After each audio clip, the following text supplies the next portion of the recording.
الرحمن علم القرآن خلق الإنسان علمه البيان الشمس والقمر بحسبان والنجم والشجر يسجدان والسماء رفعها ووضع الميزان ألا تطغوا في الميزان وأقيموا الوزن بالقسط ولا تخسروا الميزان والأرض وضعها للأنام فيها فاكهة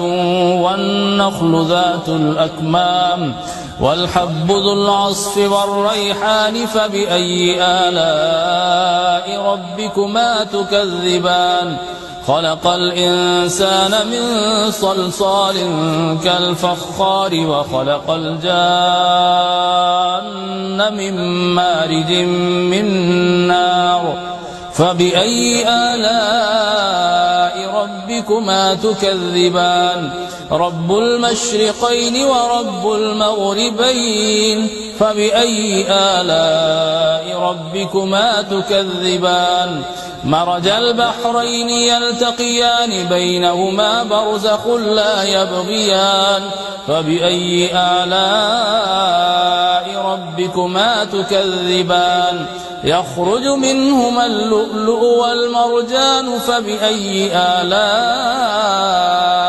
ربكما تكذبان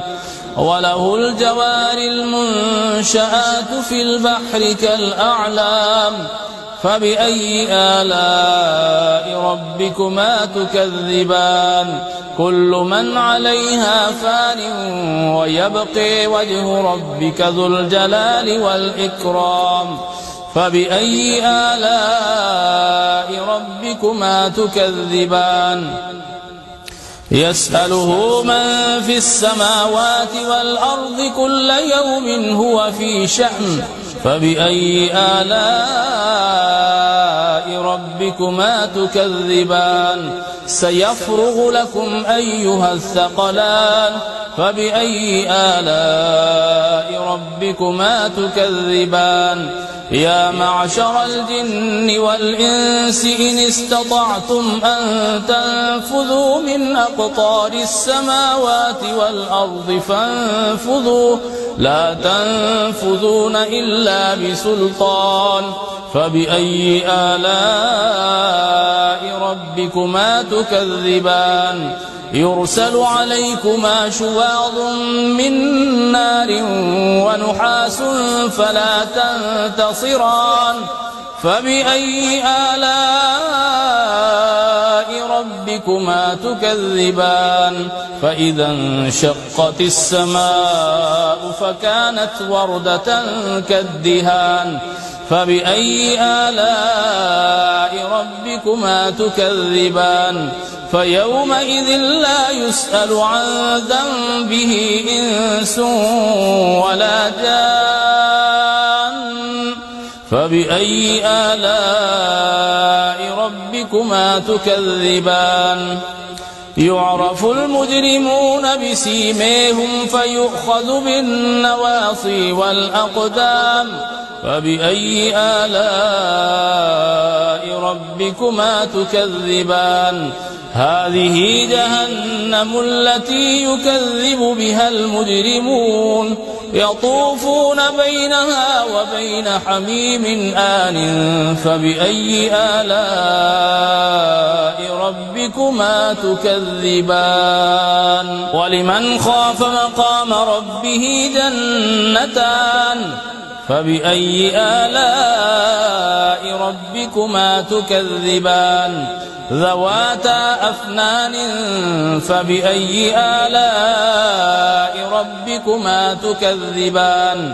فيهما عينان تجريان فبأي آلاء ربكما تكذبان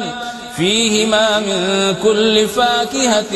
زوجان فبأي آلاء ربكما تكذبان متكئين على فرش بطائنها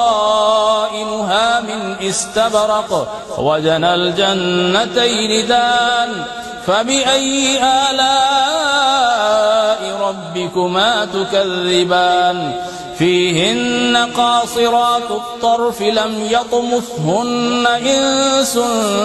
قبلهم ولا جان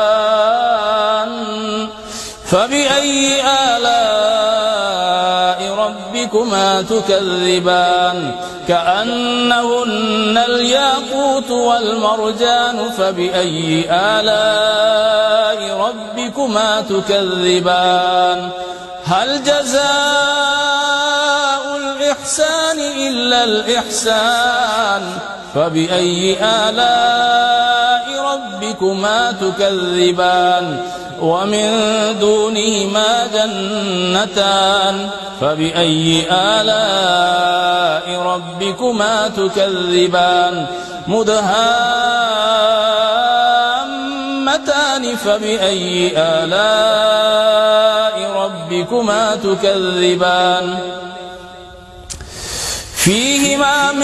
فيهما عينان نضاختان فبأي آلاء ربكما تكذبان فيهما فاكهة ونخل ورمان فبأي آلاء ربكما تكذبان فيهن خيرات حسان فبأي آلاء ربكما تكذبان حور مقصورات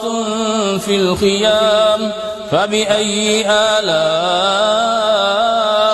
ربكما تكذبان لم يطمثهن إنس